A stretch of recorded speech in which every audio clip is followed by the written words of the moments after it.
Okay. Let's talk about the Jewish year. You asked if there's a difference between the Jewish year and the non-Jewish year. Well, first of all, there's a very basic difference, which is that the non-Jewish year is a solar year, which has got 365 days in it, and a Jewish year is a lunar year, which has got 354 days in it, which is an 11-day differential. Yeah. But also at different times. That's also a big thing. Is different times. In what? With regards to what? To the usual calendar used in current times. It's Rosh Hashanah and Yom Kippur is like in September. Oh, okay. Yeah, we'll talk about that as well, because the truth of the matter is that the the beginning of the secular year is actually it's sort of like somebody came up with the idea that this was the right place to begin for whatever reasons. The 11-day differential makes for a very interesting dimension, which this year we don't have to deal with, but in last year, for example, we did, because you've got an 11-day difference between the solar and the lunar years. The Jewish year is losing 11 days each year, which means that each year, according to the solar year, the festivals are becoming 11 days earlier. Right, so for example, Pesach, which let's say Pesach last year fell in, let's say, in the middle of April. So this year it's going to fall 11 days earlier, and the year after that'll be 11 days earlier than that, which in and of itself is not a problem. But the problem is that God says that Pesach has to fall in the spring, and the spring is a certain bandwidth of time within which Pesach is allowed to fall. And if you do nothing to anchor Pesach into the spring, you're going to end up with Pesach moving backwards and backwards until finally it's going to move out of the spring into the winter, and it's going to keep moving every year 11 days backwards. The Muslim year is a purely lunar year, and that's what happens to all of their festivals each year. Each year they're in a different place than they were the year before, and if my memory serves me correct, it's a 40-year cycle to get them back exactly to where they were. This time 40 years ago, that's where they are. Judaism would be like that as well if it weren't for the fact that we were told that Pesach has to be in the spring. Of course, the seasons work according to the solar calendar, not according to the lunar calendar, which means that the spring is going to fall out in between, give or take. It's going to fall out between March and April, and that means that Pesach has to be within March and April. It can't be before that, and it can't be after that either. What do we do in order to counterbalance the lack of 11 days each year? So every 3 years, give or take, there is an extra month that's added into the Jewish year. Right? The secular year has got a differential of a quarter of a day. Right? A solar year is really 365 and a quarter days. Right? Therefore, every 4 years there's a leap year, and they add in an extra day on February. February comes February the 29th instead of March the 1st, and everything is put back into position. The Jewish year needs a little bit more alignment than that, and that requires if you're losing 11 days every year, then every 3 years, give or take, you have to add in another month in order to take up the differential. For those of you who are mathematically, pedantically minded, what's going on with the other 1 day that's accumulating? So within a 19-year period, you're going to have 7 leap years. That's going to take care of the extra day on the 11 days. That's going to take care of that. Yes. Is this the main reason why we have an extra month of Adar? It's not the main reason. It's the only reason. It means that it's got to be taken care of in order to make sure that Pesach is going to fall out in the spring. Of course, once Pesach falls out in the spring, then all the other festivals will fall out exactly where they need to be as well, right? Which means that Shavuot will be at the beginning of the summer, and Rosh Hashanah and Yom Kippur will be at the end of the summer, Sukkot. All of that will stretch into the places where they need to be. So that puts, now we understand what's going on. Perhaps before we talk about the year itself, what is the importance of the lunar year? Why is the Jewish year basically a lunar year? Because the Jews are analogous to the moon. God is always analogous to the sun. The sun never changes. The sun is in a constant state of always doing what it's supposed to do. And the moon, on the other hand, what's special about the moon is that the moon doesn't have its own source of light. The moon reflects the light of the sun. the Jewish nation, which is supposed to be an or lagoyim, was supposed to be a light unto the nations. So the idea of the moon is very apt, because what does the moon do? It reflects the light from the sun, which is what the Jewish people are supposed to be doing, to be reflecting the light from God onto the world. And that's why the lunar calendar becomes very, very important for the Jewish people. On top of that, I say some very interesting things. I don't know if you're familiar with the moon. It's a rather fascinating creation. But as far as we're concerned, when we look at it, the moon is always either what's called waxing or waning. It's either growing or shrinking. And it's got to reach up to the middle of the month. For the first 15 days of the month, it's got to grow and grow until it becomes completely whole. The last 15 days of the month, the moon is beginning to become smaller and smaller and smaller until it finally disappears, and then the process begins all over again. That's also considered to be analogous to the Jewish people. The Jewish people we grow, we wax, we become, greater and greater, and then at some point we lose that sense of connection to God. We do what we're not supposed to do, and we begin to pay the repercussions of doing that. We begin to wane. The sages point out something fascinating. From Abraham until King Solomon, does anybody know how many generations there were? This is not really the kind of thing that you can guess. It's like either you know it or you don't kind of thing. But many. What's your definition of many? A lot. Several. I would say, if anything, several is certainly more accurate than many. What's a generation though? 100 years? A generation inside of Chumash, inside of the Torah, a generation is one person, and then his son is going to be the next generation. It doesn't really matter how long they live, right? So we're going from one generation into the next. 5, 6, 12. Keep going. No, 13. Wasn't it 10 from Moshe Rabbeinu, from Avram to Moshe Rabbeinu? There were 10 from Adam Harishon to Noach, and there are 10 from Noach to Avram Avinu. Okay. From Avram Avinu until Moshe, there are 7, right? Avram, Yitzhak, Yaakov, Levi, Kas, Amram, Moshe. Right? Up to Shlomo Melech, we've got 15 generations. From Abraham to King Solomon, we've got 15 generations. If anybody's following what's going on, so you'll see that the significance is very, very clear. Abraham, of course, is the nascent beginning of monotheism of the Jewish nation. That moment in the beginning of the month when the moon is just a tiny sliver of light. And the greatest point within Jewish history where the most amount of light, spiritual light, has been brought down into the world was in the time of King Solomon with the first temple and the overt miracles that were taking place. 15 generations that take you from Abraham, the very beginning, to King Solomon, which is the moon at its greatest, most roundest point.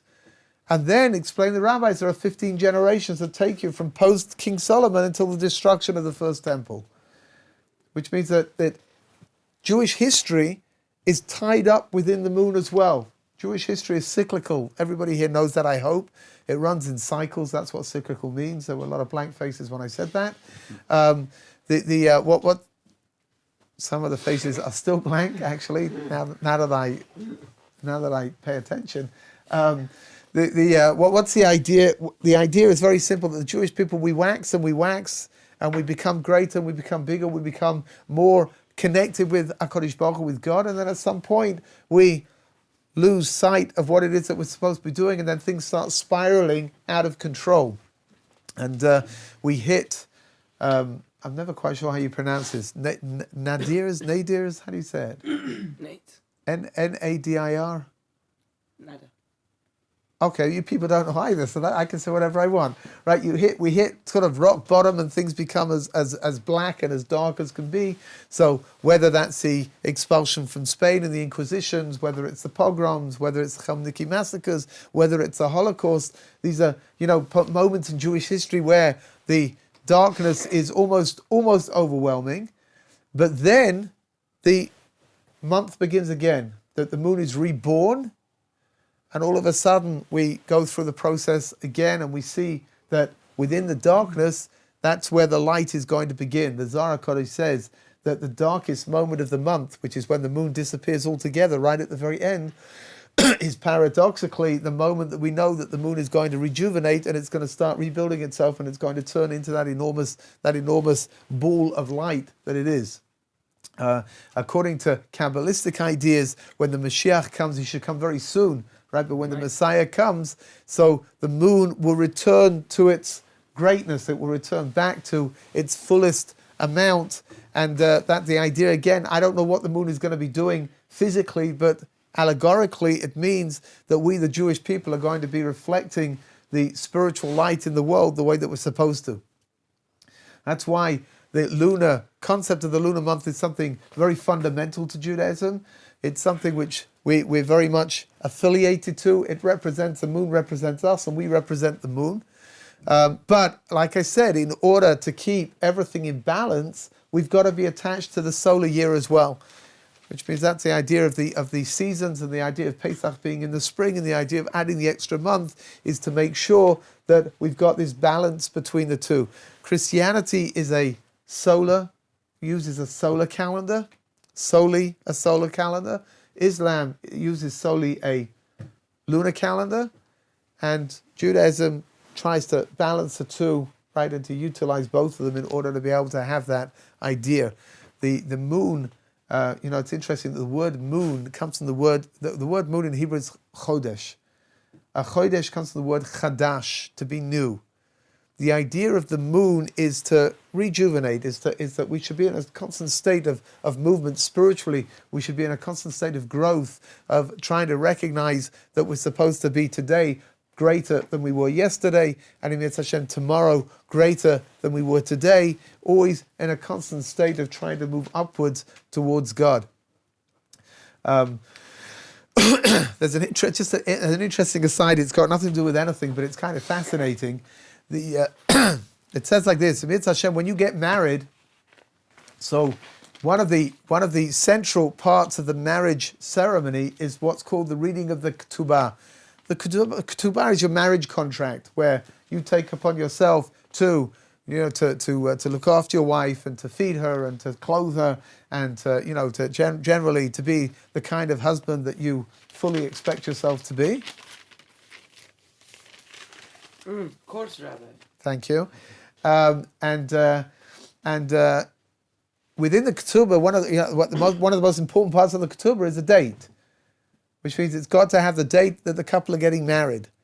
And it will say over there that on this day, right, where are we now? Where are we now? We're in whatever. February, a few days after Tu B'Shvat was on Wednesday, right? So Thursday, Friday, Shabbos, Sunday, Yud Tet. We're on Yud Tet. If somebody would be getting married today, it would say in the Ketubah, it would say, Hayom Yom Rishon, Yud Tet L'Chodesh Shvat.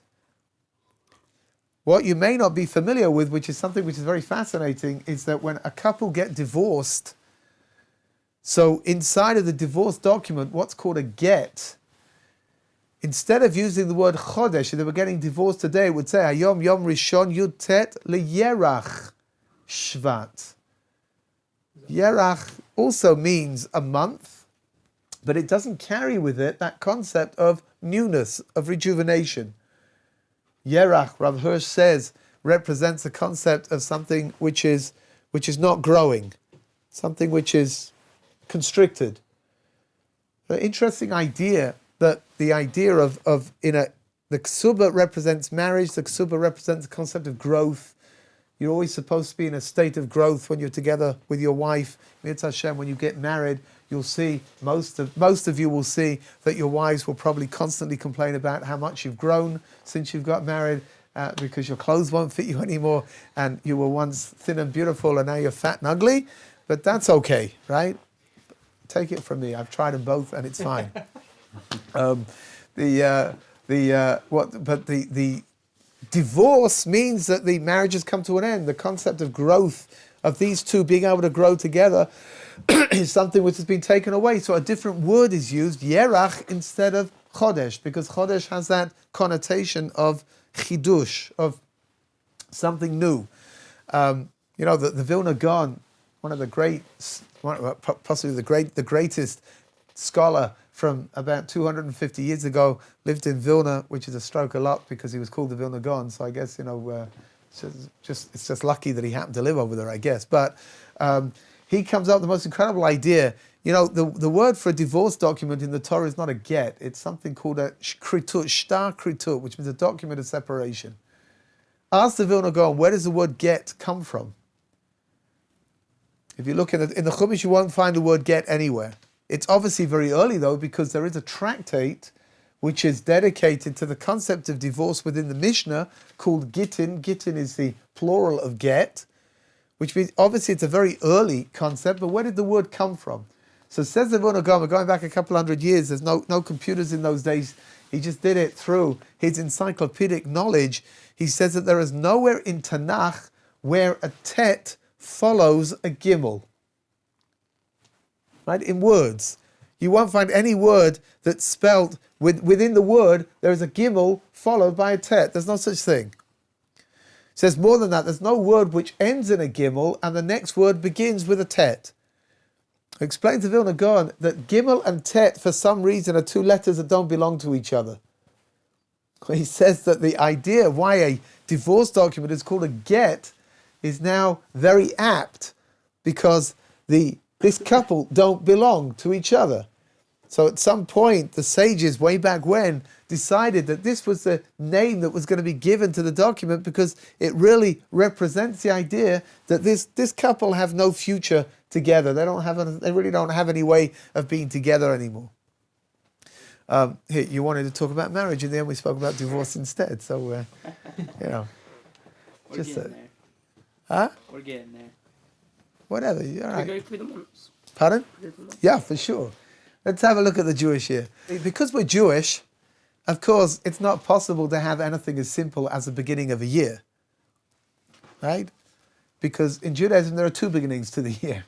We have the beginning of the months of the year, which is the month of Nisan, which is going to be Mitzvah Hashem in just under a month and a half. We're going to get to the month of Nisan. And then we have Rosh Hashanah, which is the beginning of the year according to days. Right, so days and months. In month terms, the beginning is Nisan. That's called the first month inside of the Torah. Kodesh Baruch Hu calls that the first month inside of the Torah itself. The months aren't given names at all.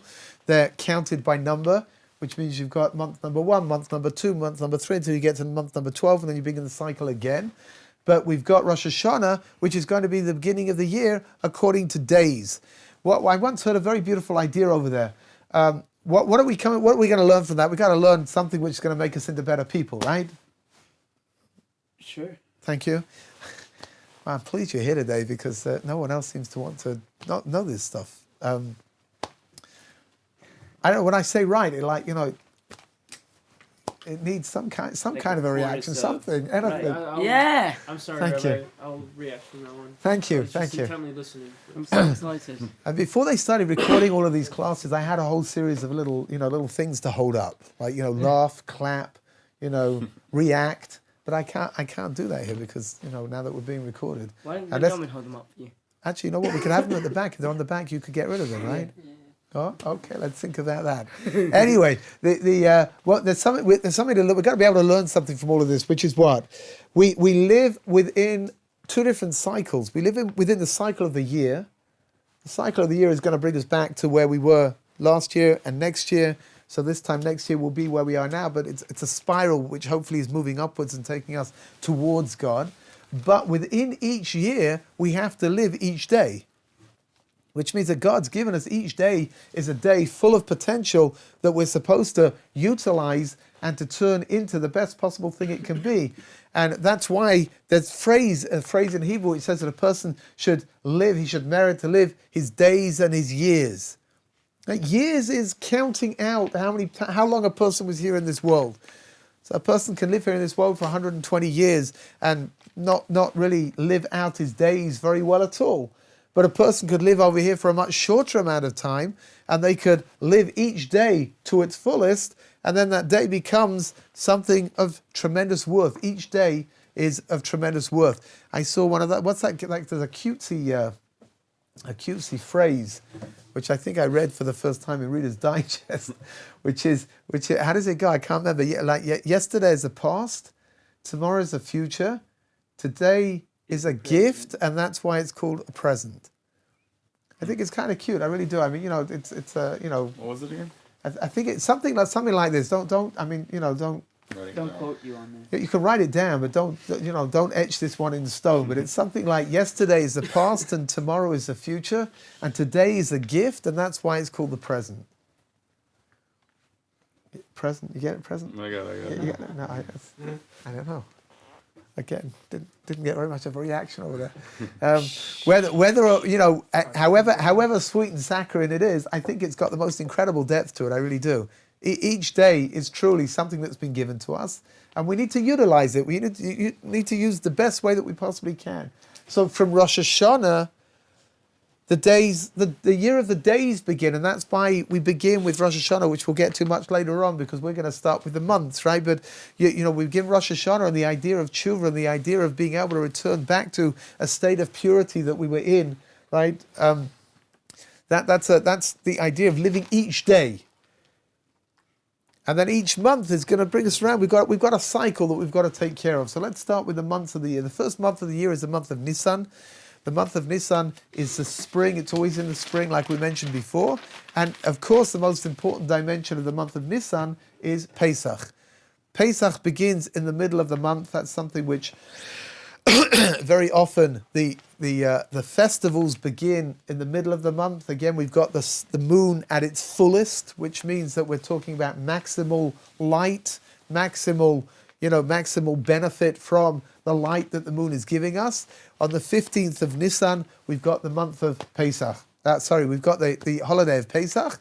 The holiday of Pesach, of course, represents what? As everybody knows, it represents the Exodus from Egypt.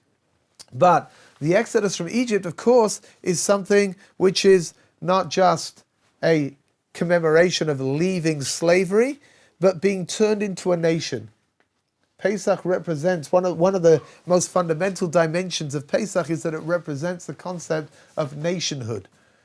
That we have been given the title of being God's chosen nation. God has taken us out of Egypt in order for us to be able to live up to that and to come to Har Sinai to receive His Torah.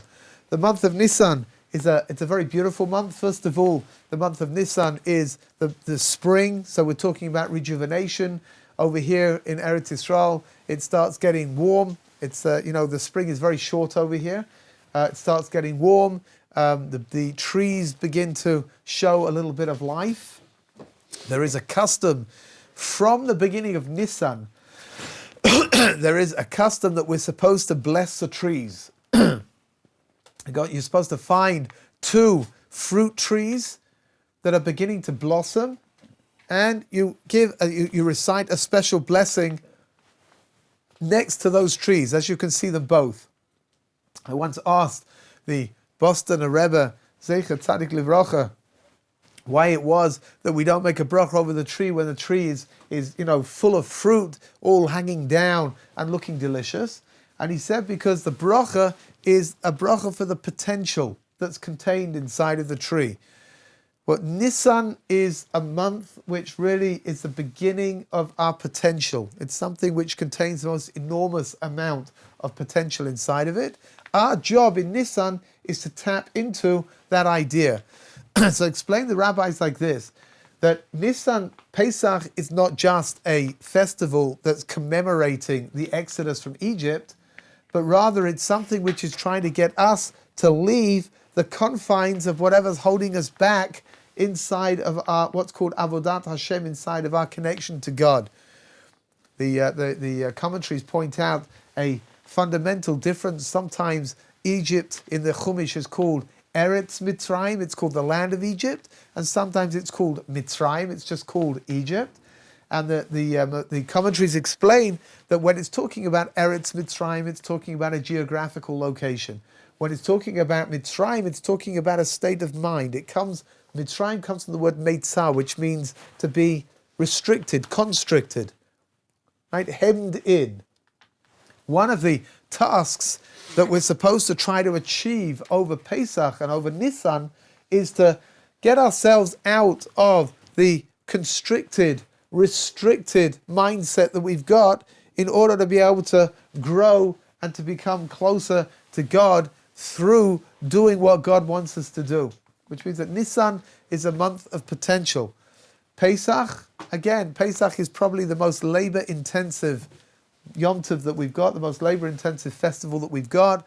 You're not allowed to eat any leaven, which means that we've got to clean out the house. Everything's got to be taken care of. It's Hashem, when we get to Nisan, there'll be all kinds of classes about what you've got to do, what you have to do, how you have to do it in order to be able to get yourselves ready for Pesach. But it's very labor-intensive, a lot of work involved in getting yourself ready for Pesach, in the same way that there's a lot of spiritual work involved, so there's a lot of physical work as well that needs to be done. The Pesach itself, the first night of Pesach on the 15th, is called Leila Seder. The Gemara says that the word Pesach comes from the idea Shepasach HaKadosh Baruch Hu passed over the houses of the Jewish people when he came to bring the final plague on Egypt. However, says the Gemara, say the sages, that the word Pesach can also be broken up into two words, Pesach, that your mouth should speak. The Leila Seder, which is one of the most exciting nights of the year, I think both for adults and for children, actually, is a night where we spend the night telling over the story of the Exodus from Egypt. We tell over the story of everything that took place prior to the Exodus and just after the Exodus as well.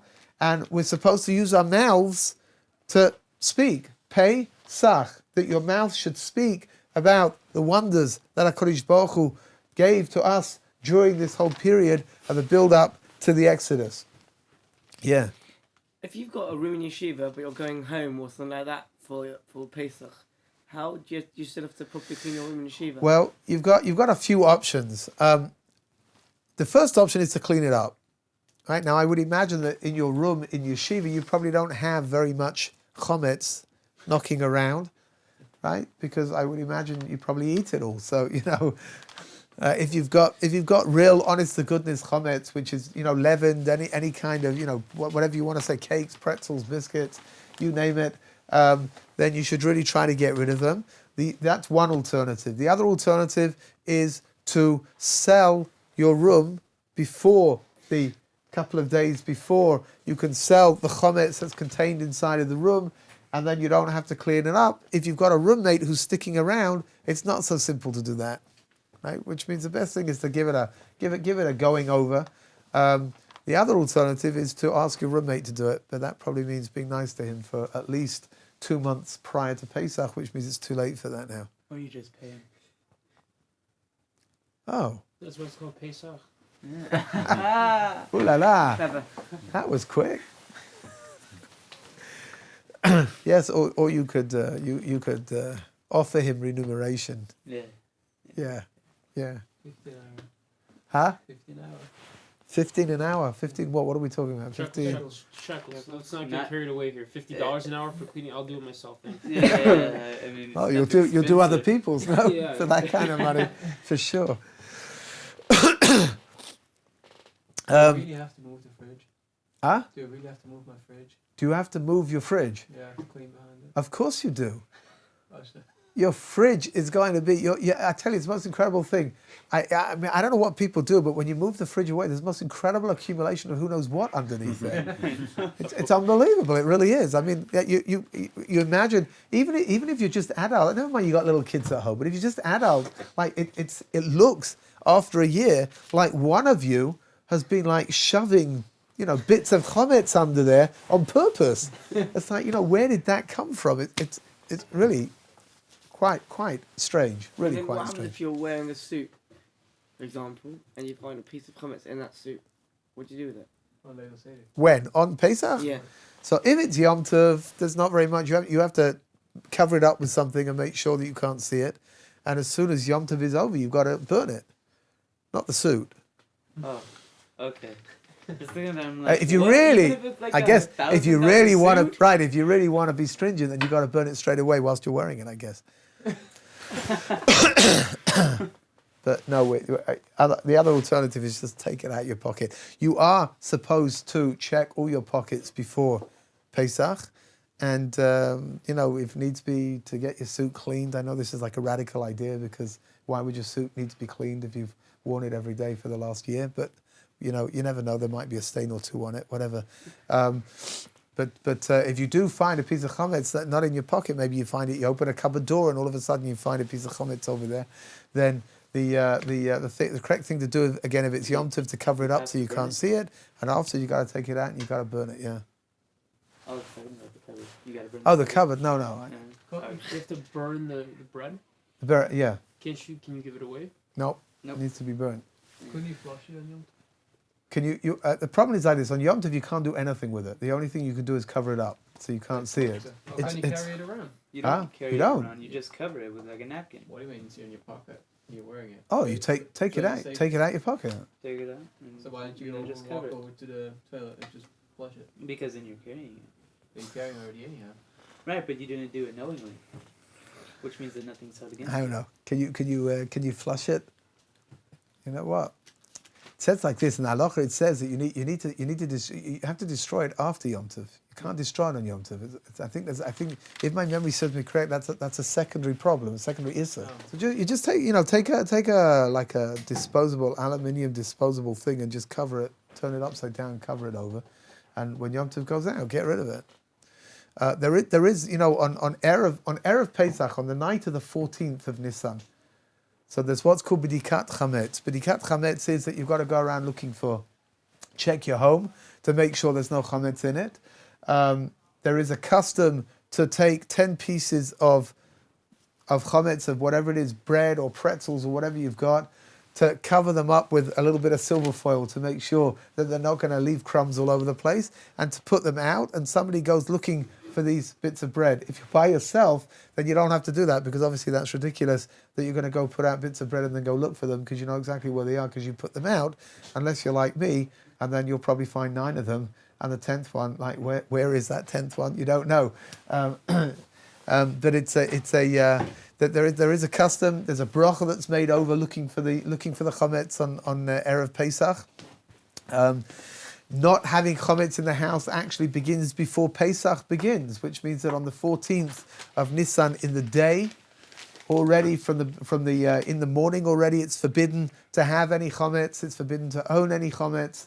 If you do have any chametz that you want to keep, then it's got to be sold before Pesach, and after Pesach it is bought back again. Yeah. 2 questions.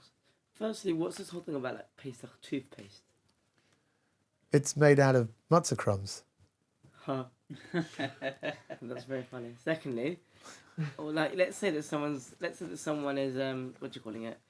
Okay. Let's say that someone brings that. Which wants one to bring that really steak shouldn't do on Right. Pesach, to be honest. You really Let's say it's the shouldn't end of call it. The end of Pesach. When's the should one really? Is it right that someone should run out of the house to go and buy the nearest piece of chametz? Wait. Okay. Well, what's the story? What's the story with Pesach toothpaste? So the truth of the matter is like this: toothpaste has got all different kinds of ingredients inside of it, and just to make sure that the toothpaste hasn't got anything which is a problem on Pesach, I'll give you a basic example. Alcohol, non-supervised alcohol on Pesach is a problem. Some mouthwashes, for example, are alcohol-based. I'm not sure if toothpaste itself has got alcohol in it. When I was growing up, when I was a teenager, there was a fad, I don't know if it still exists, but there was a fad to have toothpaste that was made out of some kind of a grain. I think it was wheat, like wheat germ toothpaste or something. I think you just wipe your teeth with a piece of bread. Actually, you'd probably do the same thing, I imagine. But things like that, for sure, you can't use those things on Pesach, for sure not. And you've got to be very careful about alcohols, which is why it's simpler just to use toothpaste. Today, when I was a kid growing up, the only kosher for Pesach toothpaste was something which was vile. It was absolutely vile. It was a toss-up whether it was better to smell of the toothpaste or just not to brush your teeth for 7 or 8 days and smell like that instead, because each one had its cons and neither of them had any pros. But today, Baruch Hashem, there are so many regular name brand toothpaste that are kosher for Pesach that I think, you'd be hard pressed not to have one that you don't like to use, right? So that's the idea of using kosher Pesach toothpaste. When Pesach goes out, should you be running out to buy the first bagel that comes out of the the Hendon bagel factory? Is that what you're supposed to do? I don't know. I mean, is there a reason to do that? I don't think so. Is there a reason not to do it? Each one to their own. Yeah. Yeah, I agree. Yeah. No, for sure. Is You want to throw a verb in here somewhere? action He's turned it into a sentence. That's great. on actual Pesach day, last day of Pesach? Yeah. Are you allowed to go out and Go buy some. No. and buy some chametz? No. Can you go out and buy some chametz stick of toothpaste? No, you can't. No, not eat them, but see if like breaking it No, apart. you've got Then to you'll put chametz in the wait. house. You can only bring chametz back into the house when Pesach is over. Which means just like Shabbat goes out, let's say Shabbat went out, at 6 o'clock today, right? Yesterday. So let's say, for example, Pesach, the last day of Pesach, the festival ends at 6 o'clock. Then at 6:01, you could go out and you can bring in some chametz to your house. But you can't get yourself ready, even if you say, I'm not going to eat this, and go and get something and bring it into the house and wait until 6 o'clock to be able to eat it, because you're not allowed to own or see any chametz in your house. Right. Okay. You're not allowed to see hummus? Yeah, which means that if you've got chametz that you're keeping, then Love hummus. I love hummus too, but if you see the peanut? you've got chametz that you're keeping, then it needs to be put away in a cupboard somewhere. It needs to be labeled. The cupboard should be labeled that there's chametz in there, and it needs to be sold. Right? Selling the chametz is a very non-complicated business. You go to the rabbi, he'll ask you where your chametz is, he'll write it down, he'll make a little acquisition between each other. Like a little what's called a kinyan, and then he becomes your agent to sell it. It gets sold to a non-Jew through the period of Pesach.